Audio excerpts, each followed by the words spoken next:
November 8, 1967. The steam room of the Friars Club, Beverly Hills. The air is a wet, suffocating heat. Men wrapped in white towels laugh too loudly, their voices echoing off the marble tiles, a chorus of powerful men at play. Dean Martin is among them, relaxed, unbothered. A glass of something amber sits on the ledge beside him. He is in his element, or so it seems. A figure emerges from the mist. Angelo the Hook de Carlo, a made man from the Genovese family, a man whose business was pain, whose presence in any room was a calculated threat. He claps a heavy, ringed hand on Dean's bare shoulder, leans in. His breath smells of cigars and expensive steak. He makes a joke, a crude, graphic, devastating joke about Dean Martin's girlfriend, a beautiful, rising starlet named Gail. The laughter from the other men dies, strangled in the thick air. Every eye, slick with sweat and apprehension, flicks to Dean. They wait for the flash of rage, the insult returned, the beginning of a very dangerous end. Dean doesn't move, he doesn't flinch. He slowly turns his head just enough to meet the Hook's gaze. A serene, almost sleepy smile touches his lips. He lets the silence hang heavy as a tombstone. Then, in a voice so calm, so devoid of emotion it was more terrifying than any shout, he speaks a single sentence. A sentence that would ripple through the underworld and the overworld of Hollywood for decades. A sentence so perfectly crafted, so lethally cool, it wasn't a response. It was a declaration of war fought on a battlefield no one else could see. What he said in that moment revealed a truth he had spent a lifetime concealing. This wasn't Dean Martin, the lovable drunk, the crooning king of cool. This was someone else entirely. Someone who understood the calculus of power and fear better than any gangster in the room. And to understand that man, you have to go back to the beginning. Before the fame, before the Rat Pack, before the myth of Dino was sold to America, you have to go back to Steubenville, Ohio. To a boy named Dino Crocetti, to the first time he learned that in this world, you either wear a mask or the world eats you alive. Cinematic descent into the past. Steubenville, Ohio, in the 1920s and 30s wasn't just a steel town, it was a furnace. The sky glowed orange at night from the mills, and the air tasted of coke and desperation. The immigrants who worked there, the Italians, the Greeks, the Slavs, lived in tight-knit, wary clusters, and in these clusters power had two faces, the official face of the law and the far more immediate face of the neighborhood uomo rispettato asterisk, the respected man. Often, he was a gangster. Young Dino Crocetti watched these men. He saw how they moved with an easy authority, how their laughter was a currency, how their silence was a threat. His own father, a barber, was a kind man who came home with barber's lint in his hair and exhaustion in his bones. There was no power there, only struggle. So Dino found his own power in his voice, a smooth, honeyed tenor that seemed to float above the grime of his world. He'd sing on street corners, in back rooms, for anyone who'd listen. And the gangsters, they loved it. They'd tousle his hair, slip him $1, call him paisan. He learned to make them laugh, to be charming, to be useful without being a servant. He learned the most critical lesson of his life. In the presence of dangerous men, you never show your cards. You show them exactly what they want to see. For the tough guys, he was a good kid, one of their own. For the girls, he was a dreamy crooner. For himself, he was a ghost, watching, calculating, building a persona like a fortress. He left Steubenville for Cleveland, then for the nightclub circuit, a world even more deeply entangled with the syndicate. The mob owned the clubs, the liquor, the unions, the talent. Dean, now becoming Dean Martin, navigated it with a dancer's grace. He was never muscle, never bagman. He was atmosphere. He was the velvet curtain that made the whole operation look classy. He paid his respects. He knew the rules. He understood that his talent was his protection as long as he remained commercially valuable and personally inoffensive. He perfected the art of the genial distance, the smile that never reached the eyes, the handshake that conveyed warmth but revealed nothing. Then came Jerry Lewis, the atomic reaction that catapulted him from club singer to national superstar.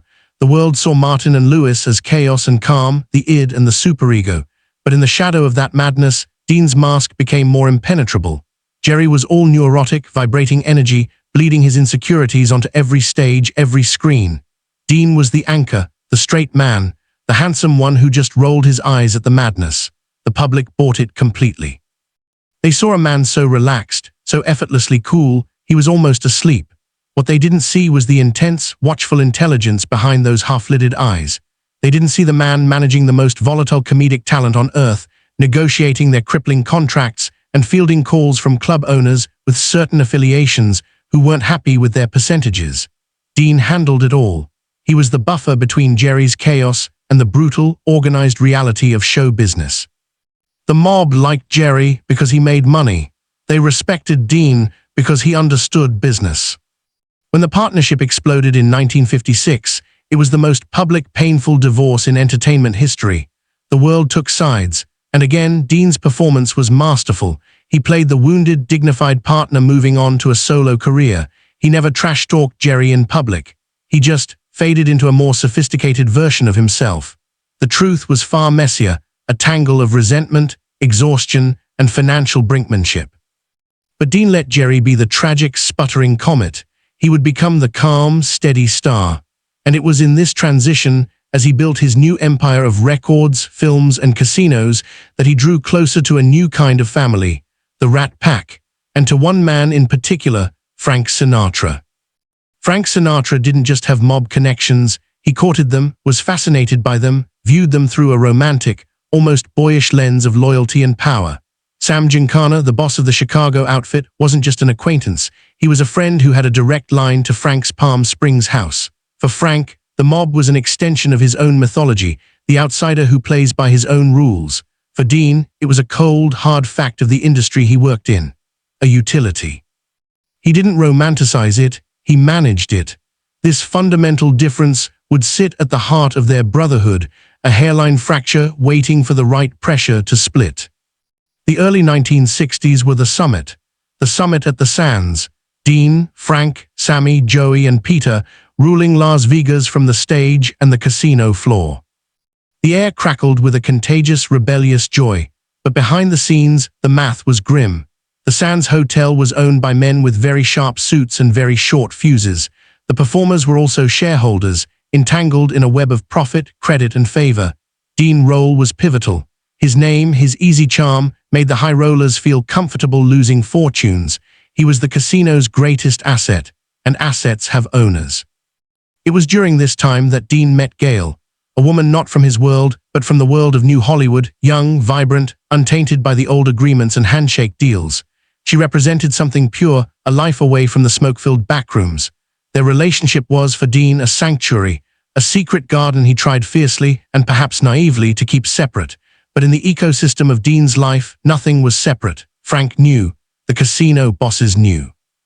And the mob, they always know, a man's weakness is not his anger, it's his love. And they had just identified Dean's. The pressure began to mount not with threats, but with obligations.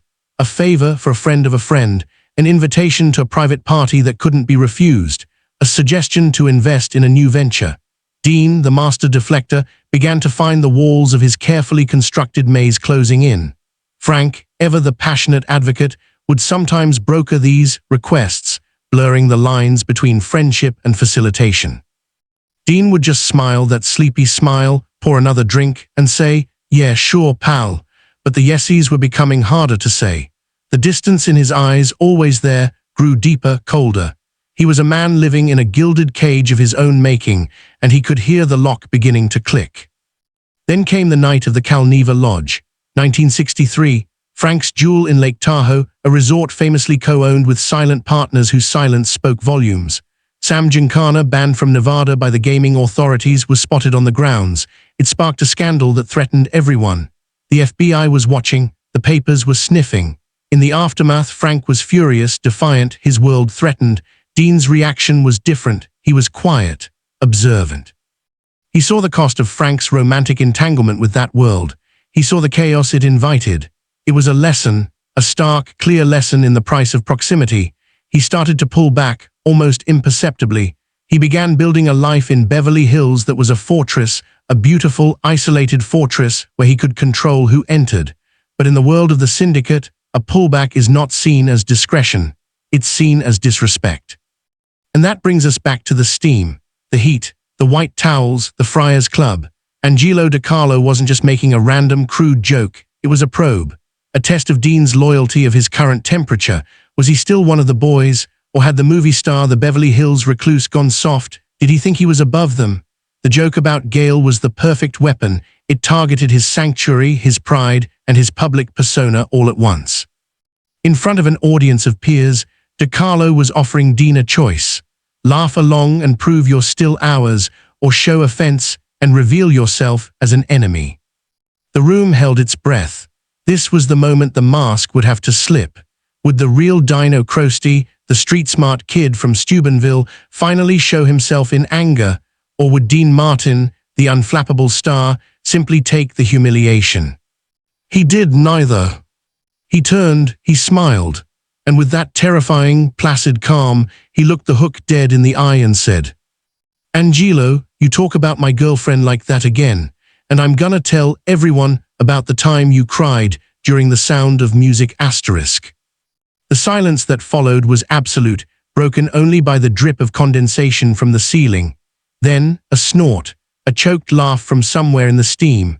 The Hook's face, initially frozen in Chinese letter, underwent a slow, bewildered transformation. The joke wasn't a denial. It wasn't a threat of violence. It was something far more subversive. In one sentence, Dean had refused the humiliation, refused to be baited into a war he couldn't win with fists, and instead exposed DeCarlo's own hidden vulnerability. He'd reframed the entire confrontation from mob hierarchy to male vanity. He'd reminded everyone that even a monster like the Hook had a secret, silly, human softness, and he'd done it without raising his voice. But that wasn't the secret that destroyed him. The secret was the reaction itself, because in that perfect, icy, psychologically brilliant retort, Dean Martin had revealed something to the men in that room that he'd spent 40 years hiding from the public, that the lovable drunk act was the greatest performance of his life, that beneath the cool was a mind of razor-sharp, calculating steel, a mind that understood power not as brute force, but as the control of narrative. He had just rewritten DeCarlo's narrative in front of his peers, and in doing so, he signed his own quiet death warrant with that world. The story of the comeback, of course, spread through Hollywood and the underworld like a brushfire. It was told with a mix of awe and fear. Did you hear what Dino said to the Hook? For some, it cemented his legend as the ultimate cool customer, but for the men who mattered, the men whose business was fear, it was an unforgivable sin. Dean hadn't just defended his honor, he had publicly dismantled theirs. He had used their own tool, the exposure of weakness, against them. And he'd made it look easy. What happened next was never meant to be heard outside a closed-door meeting in a New Jersey social club. The order didn't come from DeCarlo himself. That would have been too personal, too messy. It came from higher up. The word was passed down. Dean Martin was to be made an example, not a physical example. That was for soldiers who stepped out of line. For a star of his magnitude, the punishment had to be more elegant, more devastating. It had to strike at the heart of what he loved. His sanctuary, his credibility, his peace. The pressure on Gale became intolerable. Anonymous, chilling phone calls, a break-in at her apartment where nothing was stolen, but her most personal items were rearranged. The message was clear: we can touch what he loves, we own the air he breathes. Dean, the master of compartmentalization, found his compartments flooding. The fortress walls were porous. He responded the only way he knew how, by retreating further. The distance between him and Gale, born of his desperate need to protect her by pushing her away, became a chasm. The relationship, that pure sanctuary, began to crumble under the weight of unspoken terror. And Frank Sinatra, the chairman of the board, the man who bridged both worlds, was placed in an impossible position. He was called upon to mediate, to deliver a message to his pally. This is where the brotherhood fractured along that hidden fault line. For Frank, loyalty to the family was a sacred, twisted code. For Dean, loyalty was something you earned, not extorted. According to those who were there, in the steam room of a different club, Frank tried to explain the rules to Dean. He spoke of respect, of apologies that needed to be made, of a necessary gesture to smooth things over. Dean listened. He didn't argue. He just finished his drink, set the glass down with a soft asterisk, click asterisk, and said, "I get it, Frank." And then he walked away, not just from the conversation, from the entire arrangement. That was the moment Hollywood panicked. Because if Dean Martin, the easiest-going guy in town, was saying no to Sinatra-brokered mob diplomacy, then the whole delicate ecosystem of favors and fears was in jeopardy. The retaliation was swift, clinical, and professional. It didn't come with broken knees. It came with broken contracts. A lucrative endorsement deal vanished overnight. A planned television special was suddenly too expensive to produce. A whispering campaign began in the columns, not savage but insidious. Dean was becoming a recluse. He was losing his touch. He was difficult, the most damning word in Hollywood. His phone, once ringing off the hook with offers, grew quieter. The isolation he had sought as protection now felt imposed, a gilded exhale. But the final masterstroke of psychological punishment, the one that truly showcased the mob's understanding of his soul, came via his eldest son, Dean Paul. The boy wanted to be a pilot. He had joined the Air National Guard, and suddenly, mysteriously, he found his path to flying the most advanced jets smoothed in an almost miraculous way. Papers were fast-tracked. Assignments were favorable. It was a gift. A beautiful, poisonous gift delivered to Dean's doorstep. The message was inescapable. We can bless your children, or we can curse them. We are in the heavens and the earth. You will never be free of us. For a father, it was the ultimate checkmate. He had to accept the favor to protect his son. In doing so, he acknowledged their permanent, silent ownership. The climax of this story is not a gunshot or a scream. It is a slow, silent shattering.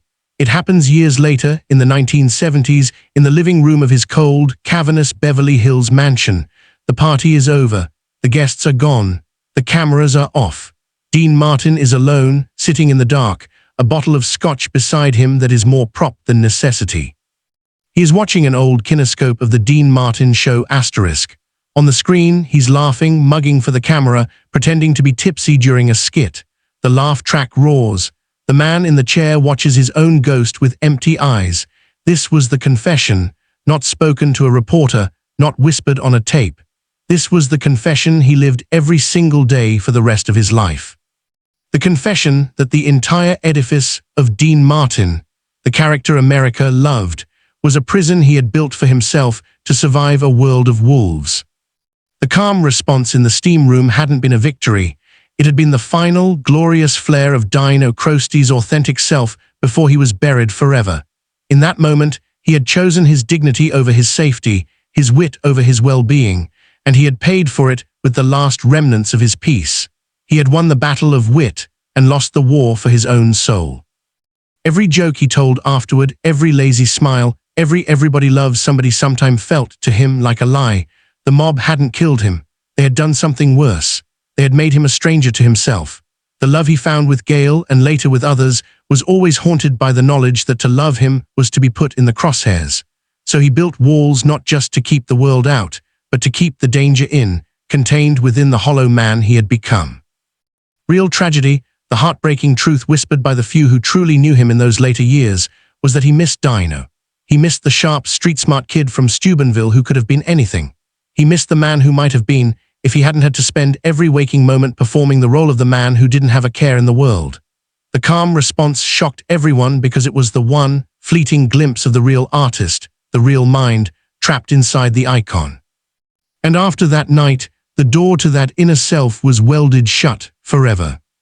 In the 1980s, as Hollywood's old guard began to die off and the mob's overt influence on entertainment waned, Dean Martin became a nostalgic icon, a symbol of a simpler, cooler time. The public remembered the drunk act, the Christmas specials, the easy camaraderie. They forgot because they never knew the price of that cool. His later years were study in quiet erosion. He performed, but the performances were rote, ghosts of ghosts. He retreated to his home, a monument to a life that felt like a borrowed suit. When his son, Dean Paul Dino Martin, died in a tragic F-4 Phantom jet crash in 1987, it broke something in Dean that had already been cracked. Some who were there in the immediate, gut-wrenching aftermath said he didn't cry. He just sat, stoic, silent, the mask now fused to the bone. Was he thinking of the favor that had put his son in that cockpit? Was that the final, unpayable installment on a debt from a steam room 20 years prior? The truth may never be known, but the guilt, whether rational or not, would have been a cavern inside him. He had outlived the gangsters who tormented him and outlived the son he couldn't protect, and was left alone with the echoes of his own choices. Hollywood, of course, buried the truth. It didn't fit the brand. The legend of Dean Martin was too valuable a commodity, the king of cool, the harmless, tipsy uncle of America, to admit that his persona was a masterpiece of defensive artistry, a survival mechanism in a world of predators, would have tarnished the gold. So they let the legend stand. They celebrated the mask and called it the man. But if you look closely, in the later interviews, in the moments between the songs, you can see it. The distance in his eyes isn't boredom. It's the 1,000-yard stare of a veteran of a secret war. The wariness in his smile isn't shyness. It's the permanent vigilance of a man who heard a joke in a steam room and understood, in that instant, that his entire life was a negotiation with power, and that he had just negotiated himself into a corner of glorious, lonely isolation. This is Hollywood Untold Files, where we don't just tell stories, we excavate the ones they buried. If you're still here, listening to this, you understand now. You see the shadow behind the spotlight. The man behind the mask was more fascinating, more complex, and more tragically human than the icon they sold us. And he paid for our entertainment with the one thing no star can ever buy back: his own authentic life. The final haunting truth is this: Dean Martin's greatest performance wasn't on a stage in Las Vegas. It was in a steam room in Beverly Hills, and his most devastating line wasn't in a movie or a song. It was a joke about the sound of music that killed the last real part of him, so the legend could live forever.